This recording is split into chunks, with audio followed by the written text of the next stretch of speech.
بسم اللہ الرحمن الرحیم۔ السلام علیکم۔ کیپٹل ٹاک میں خوش آمدید۔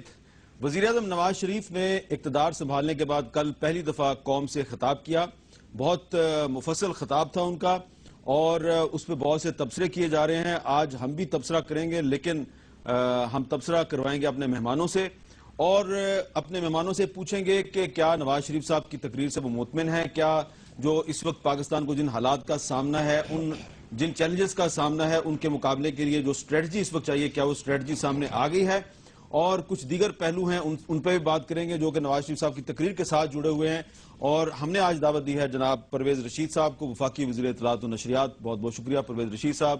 جناب سینیٹر چانڈیو صاحب جو کہ سابق وفاقی وزیر ہیں اور پیپلز پارٹی کے سینئر رہنما ہیں، جناب ڈاکٹر عارف علوی صاحب پاکستان تحریک انصاف کے سینئر رہنما، اور جناب air vice marshal Shahzad Chaudhry صاحب جو کہ ڈیفنس ایکسپرٹ کی حیثیت سے ہم نے ان کو آج اپنے پروگرام میں دعوت دی ہے۔ شہزاد چودھری صاحب، ہم نے آج جو عوام سے بھی بات کی سڑکوں پہ، چوراہوں پہ، کہ وہ کیا اس کے بارے میں کہتے ہیں، وہ بھی آپ کو سنوائیں گے، لیکن میں آپ سے شروع کروں گا، لیکن اس سے پہلے نواز شریف صاحب کی تقریر کے کچھ کلپس میں آپ کو سنواؤں گا۔ ذرا سنیے نواز شریف صاحب نے کل کیا کہا۔ ہماری درس گاہیں اور عبادت گاہیں خون میں نہلا دی جاتی ہیں۔ ان سب المیوں سے بڑا المیہ یہ ہے کہ ہم اپنے اندر اتنی طاقت نہیں پاتے کہ مجرموں کا ہاتھ روک سکیں، انہیں شناخت کر سکیں، ان کی کمین گاہوں کی نشاندہی کر سکیں اور پھر انہیں قانون کے آہنی گرفت میں لا کر کیفر کردار تک پہنچا سکیں۔ یہ سب کیا ہے؟ یہ کیا ہے سب؟ اسے نااہلی کا نام دیا جائے یا پھر بے حسی کا؟ لیکن جو کچھ بھی کہا جائے، پاکستان اس صورتحال کا مزید متحمل نہیں ہو سکتا۔ وقت آ گیا ہے کہ ہم سیاہ کو سیاہ اور سفید کو سفید کہنے کا حوصلہ پیدا کریں۔ تو نواز شریف صاحب نے کہا کہ وقت آ گیا کہ سیاہ کو سیاہ اور سفید کو سفید کہنے کا حوصلہ پیدا کریں، اور انہوں نے ایک صورتحال کو ایکسپلین کرنے کے بعد خود سوال اٹھایا کہ یہ سب کیا ہے، اور پھر اس کا جواب بھی دیا۔ جواب کیا دیا ہے وہ بھی ذرا سن لیں۔ میں ہر روز اپنے ہاتھوں سے اپنے بچوں کے جنازے نہیں اٹھا سکتا۔ میں ہر پاکستانی کی طرح آگ اور خون کے اس کھیل کا جلد سے جلد خاتمہ چاہتا ہوں، چاہے یہ خاتمہ افہام و تفہیم کی میز پر بیٹھ کر ہو یا پھر بھرپور ریاستی قوت کے استعمال سے۔ جی شہزاد چودھری صاحب، ایک بہت بڑا مسئلہ ہے پاکستان کو درپیش، دہشت گردی کا، ایکسٹریمزم کا۔ اس کو انہوں نے پہلے ایکسپلین کیا اور پھر دو آپشن بتائے ہیں۔ دو آپشن، افہام و تفہیم یعنی مذاکرات، اور اگر وہ کامیاب نہیں ہوگا تو پھر بھرپور ریاستی طاقت کا استعمال۔ آپ کے خیال میں کیا عسکریت پسند تحریک طالبان پاکستان مذاکرات کی دعوت قبول کر لے گی؟ دیکھیے، ان کے پاس تو اب انہوں نے دو رستے دے دیا ان کو، ایک تو مذاکرات کا رستہ ہے اور دوسرا اگر وہ نہیں ہوتا تو پھر ریاستی قوت کا رستہ ہے۔ ریاستی قوت کا استعمال کسی حد تک پچھلے 7-8 سالوں سے جاری ہے، شاید پورا مکمل طور پر نہیں کیا گیا، اور وہ جو کیپیسٹی ابھی اویلیبل ہے ریاست کے پاس، وہ جس کی وجہ سے وزیراعظم صاحب اس کو استعمال کا بھی اندیہ دے رہے ہیں کہ اگر ہم نے بات چیت کا رستہ اختیار نہ کیا، افہام و تفہیم سے کام نہ کیا، تو پھر اس کو بھی استعمال کیا جا سکتا ہے۔ دیکھیے، ریاست کے پاس تمام وسائل اویلیبل ہوتے ہیں، اور میں تو یقین رکھتا ہوں کہ ریاست کے پاس بات چیت اور جنگ ملا کے تینوں کے رستے اویلیبل ہوتے ہیں۔ اس لیے ریاست کو کبھی بھی کچھ انیشیٹو لیتے ہوئے گھبرانا نہیں چاہیے، اور میں سمجھتا ہوں کہ کل کی وزیراعظم صاحب کی تقریر کے اندر فرینکلی اسپیکنگ میں ان سے زیادہ توقع کر رہا تھا، کلیئرٹی کے ساتھ چند چیزوں کے اوپر سیاہ اور سفید کا ذکر کیا نا، ان کی تقریر میں بھی سیاہ اور سفید کے کچھ ایسے پیمانے آنے چاہیے تھے پالیسی کے کانٹیکسٹ میں، آپشنز کے کانٹیکسٹ میں، لیکن اگر باقی جگہوں پہ نہیں تھے تو کم از کم اس جگہ پہ ایک چیف ایگزیکٹو کی طرف سے، ملک کے چیف ایگزیکٹو کی طرف سے یہ پیغام جانا ان لوگوں کو کہ دیکھیے اب آپ کو میں یہ رستہ دیتا ہوں، لیکن اس کے بعد اے پی سی کا کیا بنا، ہم کریں گے نہیں کریں گے، کب کریں گے یا اس کے بغیر ہی کریں گے، کیونکہ یہ ایگزیکٹو اتھارٹی ہے ان کے پاس، ان کو ضرورت نہیں ہے جس طرح باقی انڈیا کے ساتھ اپنے تعلقات بہتر کرنے کا مینڈیٹ عوام نے دے دیا، اسی طریقے سے دہشت گردی کے ساتھ لڑنے کا بھی مینڈیٹ عوام نے دے دیا، اس لیے وزیر اعظم صاحب بنے، اس لیے ان کو پوچھنے کی ضرورت نہیں ہے، کنسنسس کرنا اچھی بات ہے، لیکن اگر کوئی نہیں مانتا نہیں جا اس کو جوائن کرنا چاہتا, اس کا حصہ نہیں بنتا یا مشکل ہو رہی ہے, تو پھر کم از کم اپنے طور پہ اب یہ اعلان کرنے کے بعد اس کو آگے لے کے چلیں. یعنی اس کے اندر کسی قسم کا وہ جو کنفیوژن ہوتی ہے وہ نظر نہیں آنی چاہیے. تھوڑا سا زیادہ اسرٹیو ہوتے, ذرا دبا کے بولتے, کل بات جو لوگوں سے کر رہے تھے, لوگوں میں بھی تھوڑا سا جوش اور ولولہ آتا, امید پیدا ہوتی, اس کا معنی اور اس کا مطلب بہت زیادہ کھل کے اور لوگوں کو بھی یہاں ہو جاتا, اور انٹرنیشنل کمیونٹی بھی اسی چیز کا انتظار کر رہی ہے. عارف علوی صاحب, آپ کا کیا خیال ہے کہ نواز شریف صاحب نے تمام جو پاکستان کو حالات درپیش ہیں ان کا احاطہ کر لیا, کچھ جو مسائل درپیش ہیں ان کا حل بھی پیش کر دیا؟ میرے خیال سے مسائل کا ذکر کافی ہے نا, مگر حل کے اعتبار سے ذرا سا کم رہا. اچھا, اس کے اندر میں کل سے سوچتا رہا, کل بھی آپ کے پروگرام میں حاضر ہوا تھا, موقع نہیں ملا. میں کل سے سوچتا وجہ یہ رہا, ہے کہ نواز شریف صاحب کی تقریر پورے 9 بجے ختم ہوئی تھی, جی ہاں بالکل, اور آپ کی بہت مہربانی نہیں سر, کہ آپ اور پرویز صاحب اور شہزاد چوہدری صاحب انتظار کرتے رہے. نہیں سر, بہت شکریہ. میں کل سے اس بات پر سوچتا رہا کہ قوم کیا چاہتی ہے. اچھا, میں اس میں اگر تقریر کے اندر کوئی وزن کم تھا تو میں اس کا ذمہ دار نواز شریف صاحب کو کم ٹھہراتا ہوں, ان کے ایڈوائزرز کو زیادہ ٹھہراتا ہوں. مگر ایک لیڈر بھی لیڈرشپ دیتا ہے. اب اسی چیز کو لے لیے دہشت گردی کے حوالے سے, میری خواہش یہ تھی کہ اس سیشن میں جب میں آیا تو میں نے چودھری نثار صاحب کو ایڈریس کیا, اور چودھری نثار صاحب نے جواب دیا.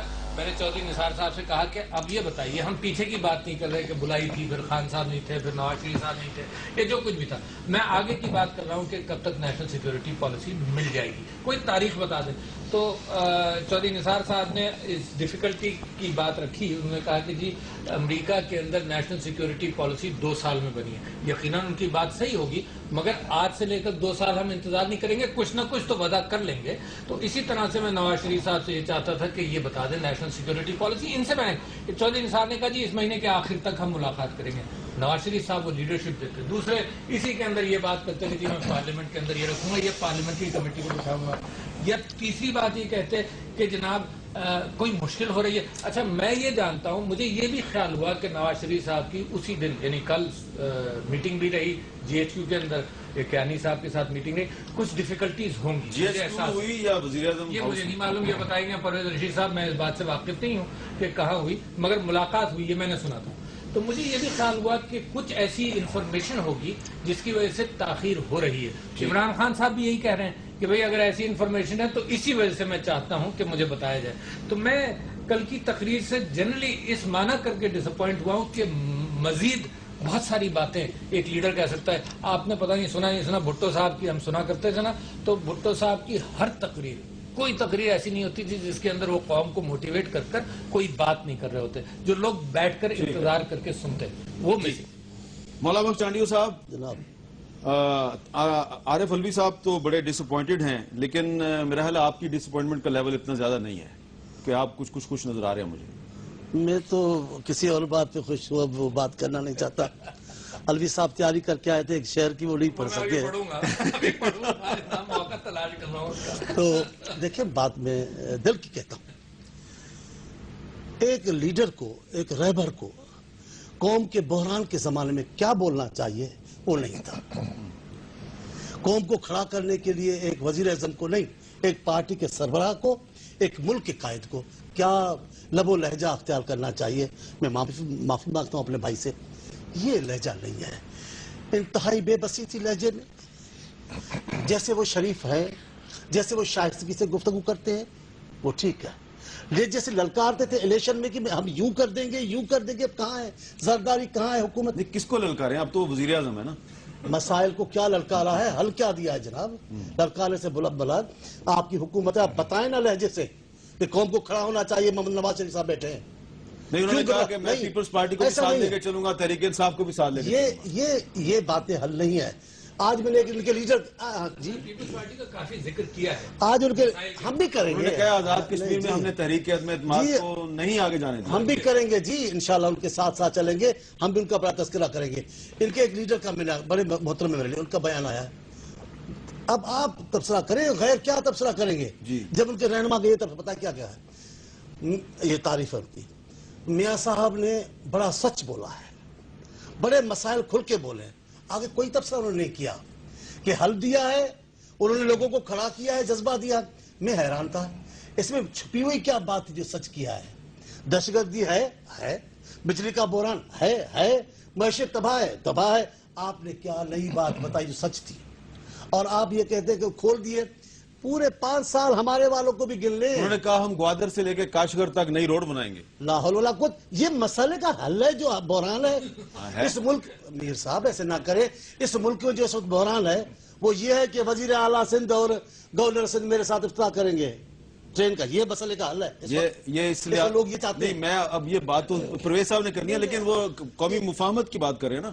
دیکھیں مسئلے کا حل جس بحران میں وہ بولنے آئے ہیں ماضی میں لے لو. کیا آپ بتائیں ان کو کیا بولنا چاہیے تھا؟ ان کو حوصلہ دلانا چاہیے تھا. حوصلہ نہیں تھا.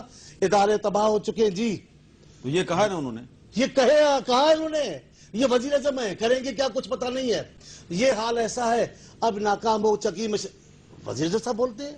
یہ تو آپ بولے ہیں جس چیئر پہ بیٹھے ہیں. اچھا. حکومت کو بٹھا کے ایسا آپ یہ کہنا چاہ رہے ہیں کہ وزیر وہ اعظم کی گفتگو نہایت شائستگاہ تھی. ایک نوحہ پڑھ رہے تھے، ایک مرثیہ پڑھ رہے تھے. قوم کو رلانا چاہتے تھے اور چاہتے تھے رو رو کر وہ ہمدردی کا اظہار کریں. ہمارا اظہار ہے. پتہ ان کو نہیں چلا بحران کیا تھا. حکومت لینے چلے ان کو پتہ نہیں تھا بحران کیا تھا. ایک بات انہوں نے سچی کی ہے جو میں مانتا ہوں. وہ سچی بات یہ انہوں نے کی ہے کہ میرے چھوٹے بھائی صاحب جو کہہ رہے تھے یوں نہ کر دیا 6 مہینے، یوں نہ کر دیا 9 مہینے، یوں نہ کر دیا، انہوں نے وہ نہیں کہا. یہ سچی کیا کہا؟ جناب شرافت سے بیٹھو، آرام کرو. 5 سال تک بجلی نہیں کا بحران حل نہیں ہوگا. اچھا پرویز پھر دوسری بات آپ دیکھو 3-4 بحران انہوں نے بولتے. چاروں کے لیے اپنی مدت جو ہے آئینی اللہ کرے گا پوری کریں گے. جو مدت ہے ان کے لیے کہا اتنا تو پورا سب. اچھا ایک میں سوال کر لوں پرویز رشید صاحب سے. اور تو کچھ نہیں. پرویز رشید صاحب کل جب نواز شریف صاحب قوم سے خطاب کر رہے تھے تو 2-3 مہینے پہلے جو پاکستان میں بجلی کا بحران تھا اس کی نسبت کل بجلی کا بحران کافی کم ہے. لوڈ شیڈنگ میں کافی کمی واقع ہو چکی ہے، لیکن انہوں نے اس کو بہت زیادہ اس کا کریڈٹ لینے کی کوشش نہیں کی. کیا اس کا مطلب یہ ہے کہ 2-3 مہینے کے بعد پھر پرانی صورتحال ہو جائے گی؟ میر صاحب عرض یہ ہے کہ بعض دفعہ آپ کے ایکشنز جو ہیں وہ لفظوں سے زیادہ طاقتور ہوتے ہیں، اور حکومتوں کا کام یہی ہے کہ ان کا عمل جو ہے جس کی طرف آپ نے خود ابھی اشارہ کر دیا کہ 2 مہینے پہلے جو پاکستان ہمیں دیا گیا تھا الحمدللہ بجلی کے حوالے سے آج وہ پاکستان نہیں ہے. گزشتہ مہینے میں اب تو چونکہ بارشیں شروع ہو گئیں اور بجلی کا استعمال بھی کم ہو گیا، گزشتہ مہینے ان بارشوں سے پہلے جب بجلی کا بہت ڈیمانڈ زیادہ تھی اور ملک میں بجلی کی قلت بھی زیادہ تھی تو تقریباً 17,000 میگا واٹ بجلی پاکستان میں پہلی دفعہ پروڈیوس کی گئی. اس سے پہلے پاکستان کی تاریخ میں 17,000 میگا واٹ بجلی کبھی پروڈیوس نہیں کی گئی. یہ ہم نے 60 دنوں کے اندر کر کے دکھایا ہے. ٹھیک ہے. اگر 60 دنوں کے اندر ہم یہ سب کچھ کر سکتے ہیں تو اس کا مطلب ہے کہ آنے والے دنوں میں ہم اس سے زیادہ انشاءاللہ تعالی پاکستانی قوم کو کر کے دکھائیں گے. اب میں آتا ہوں، میرے بھائی نے بڑی غصے کا اظہار کیا. ان کے نزدیک پاکستان کے لوگوں سے سچ بولنا جو ہے وہ بڑا جرم ہے، کیونکہ انہیں غصہ اس بات سے کہ پاکستان کے لوگوں کو سچی باتیں کیوں بتا دی گئیں. پاکستان کے لوگوں کو یہ کیوں بتایا گیا کہ یہ نندی پور کا پروجیکٹ بجلی کا جو ہے یہ 2007 سے رکا پڑا تھا. اس کی مشینری کراچی پورٹ پر پڑی تھی، زنگ آلود ہو چکی تھی، اس میں سے چوریاں ہونی شروع ہو گئی تھی. نیلم جہلم کا پروجیکٹ جو ہے وہ پچھلے 8-10 سال کے عرصے میں کیوں مکمل نہیں کیا گیا، اور اگر وہ اس پہ کچھ کام چل بھی رہا تھا تو بجلی پیدا کرنے کا کام تو چل رہا تھا، جو بجلی پیدا کرنے کے لیے کارخانہ لگنا ہے وہ تو لگ رہا ہے وہاں پہ، لیکن اس کی ٹرانسمیشن لائن کا کسی کو پتہ ہی نہیں تھا کہ جس دن یہ بجلی پروڈیوس کرے گا کیا اس بجلی کو نیلم جیلم میں ڈال دیا جائے گا یا لوگوں کے گھروں میں کیسے پہنچایا جائے گا. چونکہ وزیر اعظم نے یہ سچ بول دیے لوگوں سے جو نااہلی، میں اس کو کسی حکومت سے وابستہ نہیں کرتا. میں یہ نہیں کہتا کہ میرے اس دوست کے 5 سال کی جو حکومت تھی اس کی یہ نااہلی ہے، نہ میں یہ کہتا ہوں کہ اس سے پہلے 10 سال جن لوگوں کی حکومت تھی ان کی نااہلی ہے. میں کہتا ہوں کہ یہ چلیں، ہمارے عمومی رویے اس قسم کے ہوگی کہ ہم اپنی اہلیت کا اظہار کرنے میں تھوڑے سے کمزور ہو چکے ہوئے ہیں. پاکستان میں مشینری جو ہے وہ زنگ آلود ہو چکی ہے. وزیر اعظم نے اس کا اعتراف کیا، سچ بولا، اور یہی انہیں کرنا چاہیے تھا. ہمیں اپنے لوگوں کو پاکستان کے 18 کروڑ لوگ جو ہمیں منتخب کرتے ہیں اور حکومتوں تک پہنچاتے ہیں، ان تک ہمیں حقیقی صورتحال سامنے لانی چاہیے اور اس پہ غصہ نہیں کرنا چاہیے۔ چلیں، یہ تو چانڈیو صاحب نے بات کی نا، یا عارف علوی صاحب نے بات کی، ہم نے آج سڑک پہ عام لوگوں سے بات کی، بڑی مختصر سی ذرا سنیں کہ جو اسلام آباد کے آپرا چوک میں یا کراچی کمپنی میں لوگ کیا کہہ رہے ہیں۔ ابھی تو میاں صاحب کو خود سمجھ نہیں آ رہی کہ کیا کرنا ہے کیا نہیں کرنا، الجھے ہوئے ہیں۔ بڑے درد دل کے ساتھ ملک کی تصویر سامنے رکھی ہے۔ واقعی کچھ کرنا چاہتے ہیں تو ہم تو بڑے پر امید ہیں کہ وہ کچھ کرنا چاہتے ہیں۔ الفاظ کا گھورک دھندا تھا بس، وہ اتنے مسئلے مسائل میں پیدا ہوا کہ وہ خود اس کو سمجھ نہیں آ رہی کہ وہ کیا کرے۔ بڑا میاں صاحب نے تقریر کی ہے، جو بھی وہ اپنے مفاد کی بات کر رہے، عوام کی بات کرنے کے لیے کوئی بھی نہیں آ رہے۔ اچھا پرویز صاحب، کچھ لوگوں کا خیال ہے کہ انہوں نے بڑے درد دل سے حالات کی تصویر کشی کی ہے، جو کہ آپ بات کر رہے ہیں، لیکن کچھ لوگوں کا خیال ہے کہ میاں صاحب اتنے حالات دیکھ کے اتنے الجھے ہوئے ہیں کہ ان کو سمجھ نہیں آ رہی کہ میں کیا کروں۔ یہ تاثر کیوں ہے؟ دیکھیے، میرا نہیں خیال، اس لیے کہ ہم نے تو اپنی سمت کا تعین کیا، جب ہم نشاندہی کرتے ہیں کہ اس ملک کا مسئلے کیا ہیں، توانائی کا بحران ہے اور دہشت گردی، اور ان دونوں کے بارے میں بڑی واضح حکمت عملی ہم نے طے کی ہے۔ اور میں ایک اور بات کی وضاحت کر دوں، نواز شریف صاحب نے جو یہ کہا کہ 5 سال میں بجلی کا بحران ختم ہو جائے گا، تو اس سے مراد یہ نہیں تھی کہ ان 5 سالوں میں کچھ ہوگا نہیں۔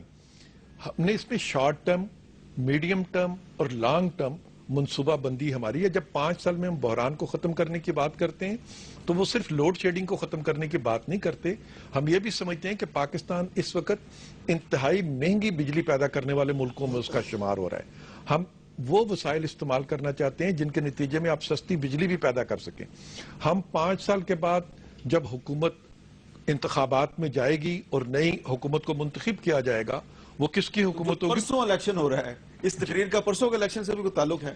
نہیں، ضمنی الیکشن میں تو آپ دیکھ لیں کہ ہم میں سے کسی نے کوئی گئی نہیں ہے، ہمارے بالکل ہی پارٹی کے دوسرے لوگ جو ہیں وہ الیکشن میں حصہ لے رہے ہیں۔ میں آپ سے یہ عرض کر رہا ہوں کہ انشاءاللہ تعالیٰ 5 سال کے بعد جو پاکستان ہم اس حکومت کے ذمہ دیں گے جو دوبارہ منتخب ہو کر آئے گی، مسلم لیگ کی یا کسی دوسری جماعت کی، ان کو وہ پاکستان نہیں دے کے جائیں گے جو پاکستان ہمیں ملا ہے۔ ہم انشاءاللہ تعالیٰ اس کے مقابلے میں ایک بہتر پاکستان دے کے جائیں گے، جس میں نہ لوڈ شیڈنگ ہوگی، نہ مہنگی بجلی ہوگی، اور نہ ہی دہشت گردی اس طرح کی ہوگی جس طرح کی آج ہے۔ یہ ہمارا عہد ہے اپنے پاکستان کے لوگوں کے ساتھ، اور ہم نے ماضی میں ایسا کر کے دکھایا ہے۔ 93 میں جو پاکستان ہم سے چھینا گیا تھا، وہ پاکستان اس پاکستان سے بہتر تھا جو 97 میں ہمارے حوالے کیا گیا۔ 97 میں جو پاکستان ہمیں ملا تھا، اس سے بہتر پاکستان 99 میں مشرف نے ہم سے چھینا تھا، اور مشرف نے جو پاکستان پھر دوبارہ جمہوریت کے حوالے کیا، وہ بدتر پاکستان تھا۔ انشاءاللہ تعالی ہم ایک بہترین پاکستان کے لوگوں کے حوالے کریں گے۔ اچھا شہزاد چوہدری صاحب، ایک چیز اس میں وہ کہہ رہے ہیں کہ انشاءاللہ تعالی جب 5 سال کے بعد اگلا الیکشن ہوگا تو دہشت گردی پاکستان میں ختم ہو چکی ہوگی۔ آپ ان سے ایگری کرتے ہیں؟ دیکھیں، اللہ کرے ختم ہو جائے، لیکن دیکھیے میں جو پرویز رشید صاحب سے عرض کرنا چاہوں گا، مطلب ان کے ساتھ عزت کا ایسا رشتہ ہے کہ بات کرتے ہوئے انسان تھوڑا سوچنا پڑتا ہے کہ وہ بات کی جائے یا نہ کی جائے، اور میاں صاحب سے بھی ان کے تھرو پاکستان کے اندر 3 بہت مشکل اگر وقت دیکھے جائیں، بہت مشکل وقت۔ 1947 جب پاکستان بننا تھا، اس وقت کون تھا؟ قائد اعظم محمد علی جناح، ان کا رشتہ عوام کے ساتھ دیکھیے۔ 1971 جب پاکستان ٹوٹ گیا بننے کے بعد، اور اس کے بعد پھر ذوالفقار علی بھٹو نے اس بٹی ہوئی ٹوٹی ہوئی قوم کو کیسے کھڑا کیا، اس رشتے کا اندازہ لگائیے۔ 2013 12-13 جس کے اندر آج پاکستان گھرا ہوا ہے، میں سمجھتا ہوں کہ ان 2 موقعوں کے بعد یہ آج سب سے مشکل ترین لمحہ ہے پاکستان کے اوپر۔ تو اس طرح کی کس طرح کی لیڈرشپ کی ضرورت ہے؟ وہی جو کہ اس عوام کو کھڑا کر دے، چاہے وہ بجلی کا بحران ہے، چاہے دہشت گردی ہے، چاہے کوئی اور مسائل ہیں، لیکن وہ جو کنیکٹیوٹی چاہیے تھی لیڈرشپ کی، اور ضرورت ہے جس کی آج، جو کہ ان عوام کو کھڑا کر دے۔ دیکھیے، علاج کی مرض کی تشخیص ایک تو لیبارٹری ٹیکنیشین بھی کر سکتا ہے، لیکن مرض کے علاج کے لیے ڈاکٹر کے پاس ہی جانا پڑتا ہے۔ تو اس وقت ہمیں ایک ڈاکٹر کی ضرورت ہے جو کہ دوائی تجویز کرے اور رستہ بتائے کہ اس مرض سے نکلنا کیسے ہے، اور آپریشن شروع کر دے۔ اور دوسری چیز یہ آپریشن شروع کر دے، اور دوسری چیز میں بہت ضروری، آپ تو آپریشن کے چکر میں ہیں۔ نہیں، ہم آپریشن شروع ہو جائے فوراً، آپریشن شروع ہو یا نہ ہو، بات چیت کے پہلا موقع تو بات چیت کا ہے، اور ضرور ہونا چاہیے، کیونکہ میں سمجھتا ہوں اسٹیٹ کے پاس اتنی طاقت اویلیبل۔ اچھا، میں نے بریک لینی ہے جی، لیکن بریک سے پہلے میں چاہتا ہوں کہ کچھ پارلیمنٹیرینز، ان سے بھی ہم نے پوچھا کہ نواز شریف صاحب کی تقریر پر ان کا کیا رد عمل ہے۔ پہلے آپ ان کی رائے سن لیں، بریک میں اس کے بعد لوں گا۔ میں تو سمجھتا ہوں کہ آج بھی کنفیوژن کا شکار ہے مسلم لیگ نون اور ان کی لیڈرشپ. یہ وہ خطاب تھا نہیں جس کا 2.5 مہینے تک انتظار کرایا انہوں نے. اس میں 2 بہت اہم باتیں تھی، ایک وہ جو اپنا صفائی دے رہا تھا اور ایک ماشاءاللہ انشاءاللہ. ایک الزام اور دوسرا جواز. الزام اور جواز کے علاوہ نہ کوئی پالیسی گائیڈ لائن تھی کہ ہماری دہشت گردی کی جنگ ہے تو ہمیں کیا کرنا ہے. صرف 2 آپشن دیے، 2 آپشن تو پہلے سے کھلے ہوئے تھے، یہ 2 چیزیں تو پہلے سے بیان ہو رہی تھی. میرا خیال ہے تقریر مس تھی، باقی مذاق پورا تھا. اور میں نے پہلی دفعہ کسی قومی رہنما کو پریس کانفرنس کے طور پہ قوم کو ایڈریس کرتے دیکھا ہے کہ بچوں کو بتا رہے تھے یہ مسئلے ہیں، اور بچوں سے کہا اس کا حل آپ بتائیں، اور 5 سال تک میں منتظر ہوں آپ کے حل کا، اور اگر 5 سال مجھے دو گے تو آپ پاس ہیں، ورنہ آپ جانے اور آپ کا کام جانے. مولانا بخش جانڈیو صاحب، یہ جو آخری تبصرہ تھا یہ میری کوئی شرارت نہیں ہے، لیکن یہ آپ کی باتوں سے اتفاق کر رہے ہیں آج کل یہ اور آپ ایک ہی لائن پہ ہیں. ایک وقفے کے بعد دوبارہ ملتے ہیں. وقفے کے بعد کیپٹل ٹاک میں دوبارہ خوش آمدید. عارف الوی صاحب، میں نے آپ سے ایک سوال کرنا، لیکن پرویز صاحب کچھ کہنا چاہ رہے ہیں. جی پرویز صاحب. میرے صاحب میں یہ عرض کر رہا تھا کہ ابھی آپ نے ہمارے کچھ پارلیمنٹیرینز کے کمنٹس جو ہیں وہ سنائے، تو یہ سارے پارلیمنٹیرینز جو ہیں ان کا مختلف جماعتوں کے ساتھ تعلق ہے. آپ کے مخالفین ہیں سارے. میں یہ کہہ رہا تھا کہ ہم ایک جماعتی تعصب بھی ہوتا ہے، اور کمنٹس میں اگر ہم نواز شریف صاحب کی اس تقریر کے علاوہ بھی ان سے کبھی کوئی بات کریں گے تو انہیں تو ہمارے میں کبھی کوئی اچھی بات نظر ہی نہیں آئے گی. اسی قسم کے کمنٹس. بات کرتا ہوں ہے ذرا ایسی ہلکی پھلکی سی. وہ انڈیا کی ایک فلم میں نے دیکھی ہے، اس میں وہ دلیپ کمار ہے یا کوئی گانا گا رہا ہے، آگے بھگوان کا بہت مجسمہ ہے، بھگوان بھگوان کے میرا مسئلہ کب حل کرو گے. گانے کے اینڈ میں بھگوان رونے لگتا ہے، وہ پانی ٹپک رہا ہے مورتی سے. تو میں دیکھ کے سوچا، میں نے کہا یہ مسئلہ حل کرے گا کیا. تو لوگ یہ دیکھنا چاہتے ہیں کہ جن میں امید لگائے بیٹھے ہیں وہ اگر اتنے دکھ سے اور معصومیت سے بات کریں گے. یہ بھی ہو رہا ہے، یہ تو ہو رہا ہے، اب آپ کیا دیں گے یہ بتائیں. بھئی ہم نے دیا کچھ نہیں دیا، بالکل دیا. پر بحث نہیں کر سکتا. بحث میں بھی نہیں کر رہا، میں صرف آپ کی خدمت میں عرض کر رہا ہوں کہ ہم نے دیا. ہم نے آپ کو بجلی کا بحران جو ہے، میری عرض سن لیں، ہم نے 480 ارب روپے جو ہیں ان 60 دنوں میں جو 5 سال میں آپ نہیں دے سکے. آپ نے تاثر ایسا کل دے دیا ہے پرویز رشید صاحب جیسے میاں صاحب نے گھر سے اٹھا کے دیے ہیں. اچھا ایسا کہنا آپ کو پتا نہیں. چلیں ٹھیک ہے. ابھی آپ نے کہا چلیں آج پرویز صاحب جو ہے نا وہ آپ 3 ہیں تو پرویز صاحب اکیلے ہیں. نہیں میں پرویز صاحب کے ساتھ ہوں. اس لیے میں تھوڑی سی آج مدد کروں گا. اچھا چلیں عارف الوی صاحب مدد کریں گے. دیکھیں میں سمجھتا ہوں کہ جو پرویز رشید صاحب نے بات کی بجلی کے حوالے کہ 17,000 میگا واٹ پروڈیوس ہوا، یقیناً کئی سال بعد جو بھی سرکولر ڈیٹ تھا اس کو رائٹ آف کر کے جیسے بھی رائٹ آف کیا وہ ہوا ہے اور فرق پڑا ہوگا. مگر اسی سرکولر ڈیٹ کے حوالے سے میں ایک بات اور بھی کہتا جاؤں کہ ہم نے اسمبلی میں بار بار پوچھا یہ اسحاق ڈار صاحب سے کہ اب آپ سرکولر ڈیٹ رائٹ آف کریں گے تو کیسے کریں گے. ہم نے یہ کہا کہ آپ نوٹ چھاپیں گے، انہوں نے کہا ہم نوٹ نہیں چھاپیں گے، جو چوری ہے اس کو روکیں گے. تو یہ کوشش کر رہے ہیں. اور اس کے ساتھ ساتھ انہوں نے یہ کہا کہ ہم جو جس طرح سے بھی چوری کو روکیں گے، انیفیشنسیز کو روکیں گے، اس طرح سے ہم کریں گے، نوٹ نہیں چھاپیں گے. مگر نوٹ چھاپے اس کا نتیجہ ہمارے اوپر بوجھ پڑ رہا ہے. تو لہٰذا یہ انہوں نے کہا کہ بجلی سستی ہوگی، جو لوگ آج بجلی مہنگی کر رہے ہیں اتنی زیادہ وہ سستی کیسے کریں گے. ایک بات اب میں آگے جاتا ہوں نواز شریف صاحب کی تقریر پر. میں یہ کہہ رہا ہوں کہ جناب نواز شریف صاحب نے بہت ساری چیزیں ہمیں بتائیں جو پہلے بتا چکے تھے. دوبارہ کاش گڑھ سے لے کر وہاں تک لوگوں کو یہ بھی بتایا کہ خنجراب یہاں ہے، یہاں سے لے کر سڑک نیچے تک جائے گی. یہ بھی کہا نیلم جھیلم اور پروجیکٹ اور نندی پور کے حوالے سے اخباروں کی زینت جو تھی نا تو وہ اخبار بھی پڑھ لیا انہوں نے اس معنی کر کر کہ اس کی ضرورت نہیں تھی ان چیزوں کی. پرائم منسٹر سے ہم سننا چاہتے ہیں کہ کیا کرنا ہے. یہ نہیں ہے کہ جی حامد میر صاحب نے جو تبصرے کیے تھے وہ پرائم منسٹر صاحب بھی سنا دیں. یہ تو ہم سنتے رہیں.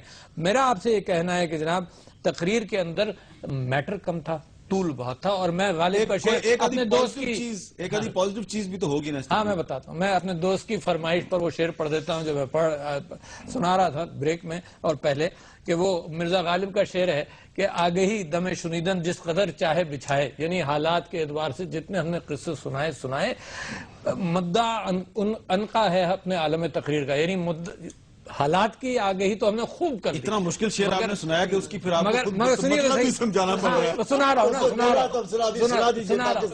پہلے یہ سنا دو. ایک صوبے میں حکومت ہے تو یہ شعر پڑھا جا رہا ہے. اچھا، اور مدعا انقا ہے عالم تقریر کا کہ تقریر کا مقصد جو ہے نا وہ کسی کو پتہ ہی نہیں ہے کہ ہم نے کیا کہا. حالات سارے بتا دیے، مگر مدعا کیا تھا تقریر کا وہ اچھا ایک منٹ اگر آپ مجھے 1 منٹ دے دیں. دیکھیں جی بالکل ہمارے جو تحریک انصاف اور پیپلز پارٹی کے جو ہمارے معزز مہمان ہیں ان کی تنقید اپنی جگہ بجا ہے. بہت سے پاکستان کے لوگ اور بہت سے تجزیہ نگار یہی رائے رکھتے ہیں، لیکن کچھ لوگوں کا یہ خیال ہے کہ اس تقریر میں ایک چیز ایسی ہے کہ جو کہ پاکستانی قوم کو دوبارہ ضرور سنوانی چاہیے، اور اس پہ میں ان کا تبصرہ چاہوں گا. ذرا سنیے کہ نواز شریف صاحب نے کشمیر کے بارے میں کیا کہا. کشمیر پاکستان کی شہرگ ہے اور ہمارا قومی مسئلہ ہے. اس مسئلے کا حل ہر پاکستانی کی طرح مجھے بھی بہت عزیز ہے. ہمیں اس حقیقت کو ہر لمحہ پیش نظر رکھنا ہوگا کہ پاکستان کو معاشی اور اقتصادی طور پر مستحکم کیے بغیر ہم اپنا کوئی بھی ہدف حاصل کرنے میں کامیاب نہیں ہو سکتے. شہزاد چودھری صاحب کیا یہ بات بھی پرانی ہے، اس کو دہرانا نہیں چاہیے ہمیں؟ بہت اچھی بات کی اور خاص طور پہ ایسے بیک گراؤنڈ میں جہاں پر کہ ایل او سی کے اندر اتنی مشکلات ہیں، اس کی وائلیشنز ہو رہی ہیں. انڈیا کا رویہ بہت جارحانہ اور اگریسو ہے، اس کے باوجود اپنی جگہ مینٹین رکھتے ہوئے ایک ایسے مدبر آدمی کی طرح، سٹیٹسمین آدمی کی طرح جو کہ خام میں اس قسم کے جارحانہ رویے کا جارحانہ جواب نہیں دیتا، اپنا جو مین میٹر ہے، جو کور ایشو ہے، اس کو آئیڈینٹیفائی کیا کہ یہ مت بھولو کہ اگر ہم نے کشمیر کا ذکر ہمارے لیے آج بھی اتنا ہی اہم ہے جتنا ہمیشہ سے رہا ہے، اور ساتھ ہی ساتھ لوگوں کو یہ بھی بتا دیا کہ اس کے لیے جنگیں کرنے کی ضرورت نہیں ہے. سب سے پہلے اپنے آپ کو مضبوط کرو انٹرنلی تاکہ آپ کی ریلیونس بنے آپ کے کلیم کے اندر. جی عارف علی صاحب اس تقریر کے اس حصے پہ کیا کہیں گے؟ بالکل میں اس میں ایڈ کر دوں کہ دیکھیے فارن پالیسی کے اعتبار سے کشمیر کا جو اسٹیٹمنٹ ہے یہ پچھلے اچھا کیا انہوں نے کہا، مگر پچھلے 60-62 سال سے ہم سن رہے ہیں، کوئی نئی بات نہیں ہے، مگر اچھا کیا کیونکہ ایک فارن پالیسی، ہاں میں سمجھتا ہوں کہ فارن پالیسی کی جب بھی ذکر کریں تو کشمیر کا ذکر آنا چاہیے. مگر میں آپ سے ایک بات کہہ رہا ہوں کہ پارلیمنٹ نے ایک یونینمس ریزولوشن پاس کیا، متفق علیہ ریزولوشن پاس کیا کہ ترکی کے اندر حالات کے اعتبار سے پارلیمنٹ نے ایک بات کی عکاسی کی. اگر نواز شریف صاحب ذکر کرتے، یہ نہیں کیونکہ مصر بھی ہمارا دوست ملک ہے، مگر پارلیمنٹ کی ایک یونینمس ریزولوشن کا کسی نہ کسی اچھے الفاظ کے چناؤ کے ساتھ ذکر ہو سکتا تھا. دوسری بات میں یہ کہہ رہا ہوں، تیسری بات بلکہ میں یہ کہہ رہا ہوں کہ فارن پالیسی کے اعتبار سے انہوں نے وہی کہا کہ جی سب سے ہمارے ریلیشن شپ اچھے ہونے چاہیے، مگر ڈرون اٹیکس کے اوپر بھی انہوں نے بات کی ہے نا، یو ایس پالیسیز کے اعتبار سے بھی بات کی. تو میں سمجھتا ہوں فارن پالیسی، لیکن ایک چیز مس کر گئے جی، وہ سوال میں کر لوں پرویز رشید صاحب. جی ہاں بالکل. حضور پاک Iran gas pipe line project کا ذکر نہیں ہوا. نہیں میر صاحب، اس طرح تو پاکستان کے دنیا کے بہت سے ملکوں کے ساتھ بہت سارے معاہدے ہیں. ہم یقیناً ان چیزوں کا ذکر کر رہے تھے جو کہ حالیہ دنوں میں جن کے بارے میں فیصلہ کیا گیا، حالیہ دنوں میں، اور ابھی اس کے پرائم منسٹر صاحب اس کے بارے میں پہلے اپنے انٹرویوز میں، اپنی تقاریر میں، اور دوسرے لوگ بھی، اسحاق ڈار صاحب بھی سب کہہ چکے ہیں کہ وہ معاہدہ جو ہے ہم دنیا کے ساتھ، جو ایران کے ساتھ ہمارا معاہدہ، اس کے پر ہم اسی طرح جس طرح دنیا کے دوسرے ملکوں کے ساتھ کیے گئے معاہدوں پر ہم اپنی ذمہ داری کو نبھائیں گے. اس معاہدے پر بھی ہم اپنی ذمہ داری نبھائیں گے. لیکن میرا کہنا یہ ہے کہ 55 منٹ کی تقریر میں 10 سیکنڈ بول دیتے صرف. میرا کہنا یہ ہے کہ بہت سی باتیں اس طرح رہ جاتی ہیں، پھر شاید تقریر 3 گھنٹے کی ہو جاتی اگر اس طرح. پرائم منسٹر صاحب نے سعودی عرب میں آتے وقت پریس سے کیا بھی، اور اس سے لوگوں کو یہ غلط فہمی پیدا ہوئی کہ شاید اس معاہدے سے نکلا جا رہا ہے انٹرنیشنل پریشر کی وجہ سے. اور میں نے بھی نیشنل اسمبلی میں یہ بات اٹھائی، کل بھی اٹھائی، پرسوں بھی اٹھائی سوالوں کے دوران. میں نے کہا کہ حکومت کہیں بیک ٹریک تو نہیں کر رہی، اس سے فورن پریشر ہے بہت، ہمیں احساس ہے، قوم ان کے ساتھ کھڑا ہونا چاہتی ہے. میں اس معاملے میں یہ کہتا ہوں کہ قوم ان کے ساتھ کھڑا ہونا چاہیے، مگر بیک ٹریک کیا انہوں نے کس انداز سے کیا؟ انہوں نے کہا جی ریٹس کے اوپر تھوڑی سی گفتگو ہو رہی ہے. جب سوالیہ نشان چھوٹے چھوٹے لگائے جاتے ہیں تو قوم محسوس کرتی ہے بڑے ہو جائیں گے. الوی صاحب پہلی بات، ایک منٹ سر، مجھے چونکہ آپ 4 لوگ ہیں، مجھے تو اتنا مجھے بھی ان کے ساتھ شامل کر دیا. میر صاحب عرض یہ ہے، صرف میں نے ایک سوال کیا، آپ نے مجھے ان کے ساتھ شامل کر دیا. نہیں 3 کی بات کر رہا ہوں. 3 لوگ ہیں، مجھے ان تینوں جتنا وقت تو مجھے اکیلے کو مل. میں عرض کر رہا ہوں کہ کوئی دباؤ ہم پر نہ ہو سکتا ہے، نہ کبھی ہم کسی دباؤ کو برداشت کرتے ہیں. اور ہمارا ٹریک ریکارڈ ہے، پاکستان پر اس سے زیادہ دباؤ نہیں آ سکتا جو ہندوستان کے ایٹمی دھماکوں کے وقت پاکستان پر تھا. ہم نے اس وقت بھی وہی کیا تھا جو پاکستان کے مفاد میں تھا، آئندہ بھی ہم وہی کریں گے جو پاکستان کے مفاد میں ہو. اس معاہدے کا بھی معافی مانگتا ہوں آپ سے، اس معاہدے کا تعلق بھی پاکستان کے اس بحران سے ہے جس کا آپ شد و مت سے تذکرہ کر رہے ہیں. اور اسی حوالے سے تھر کوئلہ کا بھی آپ نے ذکر کر دیا ہے کہ اس بحران کو حل کرنے کے لیے تھر میں بھی کوئلہ. لیکن جناب یہ جو معاہدہ ہے یہ ہے ہی اس بحران کے ایران کے بارے میں دیکھیں پاکستان نے ٹرانسفارمرز منگوائے ایران سے اور وہ کیونکہ ایران سے اویلیبل آسانی سے اور تھے اور سستے تھے اور مل رہے تھے تاکہ جو آپ کا جو فیڈنگ کا سسٹم ہے اس کو مضبوط کیا جائے اور کافی سارے ٹرانسفارمرز. آپ کو پتا ہے کہ اس کی جتنی پیمنٹ تھی جو کہ $US میں ہونی ہے اس کے لیے مصیبت پڑی ہوئی ہے کہ پاکستان پیمنٹ نہیں کر پا رہا ایران کو. یعنی اس قسم کی سینکشنز ہیں کہ آپ فورن کرنسی کے اندر کسی قسم کی پیمنٹ ایران کو نہیں کر پا. ترکی جو ہے وہ اس کے ساتھ ایران کے ساتھ کاروبار کرتا ہے, اس کو سینکشنز کا سامنا نہیں ہوتا. ہندوستان کرتا ہے, جرمنی کر رہا ہے, فرانس کر رہا ہے, ان کو سینکشنز کا سامنا کر رہا ہے, شام کر رہا ہے. نہیں آپ ان معاہدوں کی بات کریں جو نہیں ان معاہدوں کی بات کریں جو کہ اس سینکشن سے پہلے کے معاہدے. عراق نے ابھی کیا ہے, عراق نے معاہدہ ابھی کیا ہے اور عراق کی حکومت سب کو پتا ہے کہ عراق کی حکومت جو ہے وہ اس کو کہاں سے. لیکن ایک اور بڑا اہم سوال بہت سے لوگوں نے یہ کیا کہ جی, اور خاص طور پہ کہا کہ جی پرویز رشید صاحب سے سوال ضرور کریں کہ نواز شریف صاحب کی تقریر جو ہے بڑی کمپریہنسو تقریر تھی, اس میں ظاہری بات ہے سب چیزوں کو وہ کور نہیں کر سکتے تھے, لیکن اوورسیز پاکستانیز کے بارے میں اس میں کچھ نہیں تھا. اس پہ بات کریں گے پرویز رشید صاحب کے ساتھ ایک وقفے کے بعد.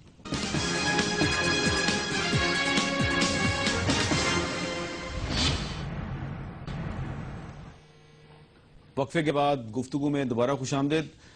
اس وقفے میں میرے جو چاروں مہمان ہیں, پتہ نہیں میں سوچ رہا تھا ان کی باتیں سن رہا تھا, چاروں ذوالفقار علی بھٹو صاحب کی باتیں کر رہے تھے. بھٹو صاحب کی انٹیلیجنس, بھٹو صاحب کی کوالٹیز, شملہ معاہدہ اور 71 کے بعد پاکستان جس مشکل صورتحال سے دوچار تھا اس سے پاکستان کو نکالا. اور میں سوچ رہا تھا کہ یہ سارے ان کی تعریفیں کر رہے ہیں, پھر ہم نے خود ہی ان کو پھانسی بھی لگوا دیا تھا. یہ ایک علیحدہ موضوع ہے, اس پہ پھر کسی دن بات کریں گے. لیکن پرویز رشید صاحب, میں آپ سے یہ جاننا چاہتا ہوں کہ نواز شریف صاحب کی تقریر میں اوورسیز پاکستانی اس کا ذکر نہیں آیا. میر صاحب, اوورسیز پاکستانی اس کے ساتھ ہماری جو محبت ہے اور جو ہماری کمٹمنٹ ہے اور جس طریقے سے ہم ان کی قربانیوں کو اور ان کی سیکریفائس کو کہ وہ پاکستان سے باہر رہتے ہیں لیکن پاکستان کے لیے ایک پائپ لائن جو ہے زندگی کی مہیا کرتے ہیں زر مبادلہ کی شکل میں, اس کا اظہار سب سے زیادہ کیا ہو سکتا ہے کہ پہلی دفعہ جب حکومت ملی تو گرین چینل ان لوگوں کے لیے بنایا گیا تاکہ ان کی عزت, وقار, احترام جو ہے برقرار رہے. اس دفعہ ایک صوبہ, پاکستان کے سب سے بڑے صوبے کا گورنر ایک ایسے شخص کو بنایا گیا جو اوورسیز پاکستانی تھا, جس کی شناخت ہی اوورسیز پاکستانی تھی. تو بذات خود کسی طریقے سے ان کے ساتھ ہماری محبت میں ہماری کمی نہیں ہے. جی وہ کچھ سوال کرنا چاہیں گے. سوال ہے اور بڑا اہم سوال ہے, اور میں اسمبلی میں اس کو اٹھا چکا ہوں, مجھے جواب نہیں ملا, اور اچھا ہوا آپ نے سوال کیا کہ کل کے لیے مجھے یاد رہے گا کہ میں پوائنٹ آف آرڈر پر لاؤں گا. آصف زرداری صاحب نے ایک بل سائن کیا, ایک آرڈیننس سائن کیا جو مئی 7 کو سائن کیا تھا, اور وہ اوورسیز پاکستانیز کے ووٹنگ رائٹس کا تھا. اچھا, یہ ستمبر کی 7 کو یہ ایکسپائر ہو جائے گا. تو میرا سوال یہ ہے کہ وہ اتنا اہم بل ہے, سارے منسٹرز اور سارے پریسیڈنٹس جب بھی باہر گئے ہیں انہوں نے اوورسیز پاکستانیز کو ووٹنگ رائٹس کا وعدہ کیا ہے, اور یہ بل موجود ہے اور یہ ایکسپائر ہو جائے گا. تو میں یہ سوال کرنا چاہتا ہوں کہ اس سلسلے میں حکومت کا کیا انٹینشن ہے, کیونکہ اتنا بڑا بل دوبارہ لانے کے اعتبار سے پھر وہ 4-5 سال لگ جائیں گے, الیکشن کمیشن تیار نہیں ہو پائے گا. بڑا اہم سوال ہے. میں جی پرویز صاحب. عارف صاحب, آپ نے بالکل درست نشاندہی کی ہے. اوورسیز پاکستانی کو ووٹ دینے کا حق بھی حاصل ہونا چاہیے, بلکہ میں تو اس سے آگے جاؤں گا کہ جب دنیا کے تمام ملک جو ہیں وہ ہمارے پاکستانیوں کو یہ حق دیتے ہیں کہ ان کے ملک میں رہتے ہوئے وہ پاکستانی شہریت کو بھی برقرار رکھیں, ان کے ملک کی شہریت بھی لے لیں, اور پھر ان کے ملک کی سیاست میں بھی حصہ لیں, ان کے پارلیمنٹ کے الیکشن بھی لڑتے ہیں, بڑے بڑے عہدوں پر بھی پہنچتے ہیں, تو ہم اپنے پاکستانی بھائیوں کو یہ حق کیوں نہیں دیتے؟ ہمیں دوہری شہریت کے معاملے کا دوبارہ جائزہ لینا چاہیے اور انصاف سے کام لیتے ہوئے ہمیں ان کے تمام ووٹ دینے کا حق, ان کا جو ووٹ دینے کا حق ہے وہ بھی, اور ان کو پاکستان کے امور میں شمولیت کا حق جو ہے, دونوں حق میں ہونے. بل کا کیا کر رہے ہیں, وہ بل کا آرڈیننس کا کیا کر رہے ہیں, وہ ایکسپائر ہو جائے گا ستمبر 7 کو, یہ میں سوال ہے. اگر اس کے ایکسپائر ہونے سے پہلے کچھ اقدامات کیے جا سکتے ہوں تو یقیناً کرنے چاہیے, لیکن اگر کسی وجہ سے نہیں بھی کیے جا سکتے تو ہمیں مجموعی طور پر اس پوری صورتحال سے ضرور اس پہ سب کو مل کے جہاں کبھی موقع ملا ہے کرنا چاہیے. میں کیونکہ ہمارے منسٹر صاحب ہیں, بڑے بااثر منسٹر صاحب ہیں, ان حوالے سے بھی اپنے دوست کو, بھائی کو بھی کہنا چاہتا ہوں, میں بھی کروں گا, میں نے بھی طے کیا ہوا کہ سر اٹھائیں اس حوالے سے قانون سازی کرنی ہے. جو دوسرے ملکوں میں پاکستانی بیٹھے ہیں ان کے ساتھ عذاب یہ ہے کہ جو یہاں پراپرٹی جو پلاٹ چیزیں خریدتے ہیں ان پہ قبضے ہو جاتے ہیں، کوئی قانون سازی نہیں ہے. وہ ایئرپورٹ پہ اترتے تو مارے پھرتے، کوئی ان کی رہنمائی کرنے والا نہیں ہوتا کہ ان کو کرنا کیا ہے. اس حوالے سے قانون سازی کرنی چاہیے. میں ابھی گیا ہوں 1-2 ملک میں، سارے لوگوں کا یہی مطالبہ تھا. امریکہ میں کیونکہ حکومت میں نہیں ہوں لیکن پرائیویٹ ممبر کے حصے سے میں اس بات پہ اٹھاؤں گا. ابھی آج موقع ملا ہے اور سب لوگوں نے ایشو یہ اٹھایا. دوسری بات، ایک بات ختم کر دیتا ہوں اپنی گفتگو کو اس جملے میں.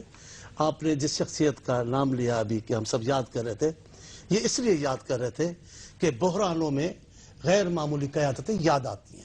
شاید آپ اگر نہ ہو تو کبھی محسوس، شاید آپ ایک اور ذوالفقار علی بھٹو کو تلاش کر رہے ہیں، وہ نہیں، اور شاید اگر وہ مل جائے آپ کو تو پھر ایک اور پھندا بھی ہم خود ہی تیار کریں گے اس کو لٹکانے کے لیے.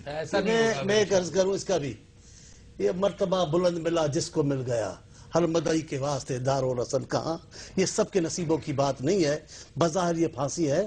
اللہ کے کون سے پیارے لوگ ہیں جنہوں نے تکلیف نہیں دیکھی. لیکن میں اس بات پہ نہیں جانا چاہتا. تیری صورت سے نہیں ملتی کسی کی صورت، تیرے بعد تیری تصویر لیے پھرتے ہیں.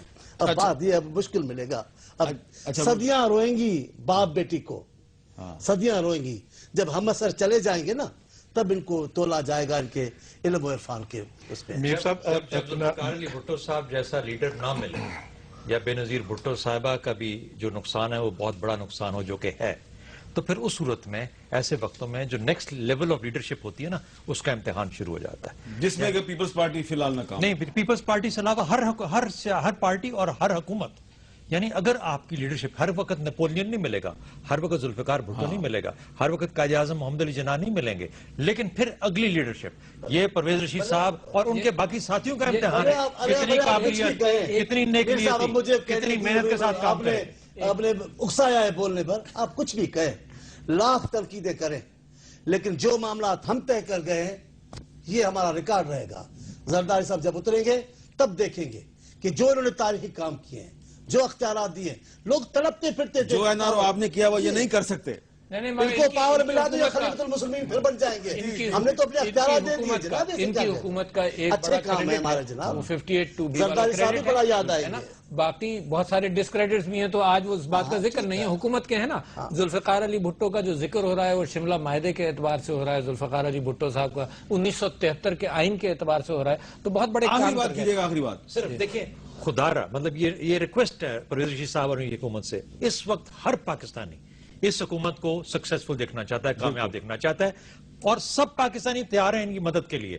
خدا را ان سب لوگوں کی مدد لیجئے جہاں جہاں ان کی اسپیشلائزیشن ہے، آپ کی مدد کے لیے تیار ہیں. تقریر جو ہے نا وہ قوم کو جگانے کے لیے کی جائے، سٹیٹس کے اعتبار سے آگاہ کرنے کے لیے تو اخبار اور آئندہ تقریر قوم کو جگانے کے لیے کی جائے، قوم کو ڈرانے کے لیے نہ کی جائے.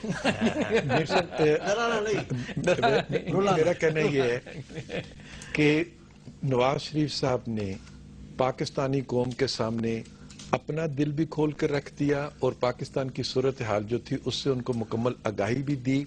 اس کے ساتھ انہوں نے اپنے اس عزم کا بھی اظہار کیا کہ ماضی میں بھی مشکلات پر ہم قابو پاتے رہے، انشاءاللہ تعالی آنے والے دنوں میں بھی مشکلات میں قابو پائیں گے. اور ان 60 دنوں میں ہم نے جو کامیابیاں حاصل کی ہیں وہ بھی پوری پاکستانی قوم کے سامنے. یہی پاکستان تھا جس کے بارے میں برطانوی وزیر اعظم جب ہندوستان گئے تو انہوں نے کچھ کمنٹس کیے تھے، میں ان کو دہرانا نہیں چاہتا، وہ اچھے کمنٹس نہیں تھے. اور یہی پاکستان ہے کہ اب برطانوی وزیر اعظم جب پاکستان تشریف لائے تو انہوں نے کہا کہ پاکستان کا جو دشمن ہے وہ برطانیہ کا بھی دشمن ہے. تو اگر یہ صورتحال میں تبدیلی آئی تو یقیناً اس میں پاکستان کی نئی قیادت کی کچھ حکمت عملی ہوگی. اور نئی قیادت کی حکمت عملی ہے کہ چین جو ہے وہ پاکستان میں میگا پروجیکٹس میں انویسٹمنٹ کرنے کو تیار ہے. اس سے پہلے تو پاکستان میں انویسٹر جو ہے پاکستانی انویسٹر بھی ملک سے باہر جا رہا تھا. ٹھیک ہے، تو ہم نے کچھ کامیابیاں ضرور حاصل کی ہیں اور ان 60 دنوں میں ہم نے ان کامیابیوں کو پاکستانی عوام کو دی ہیں.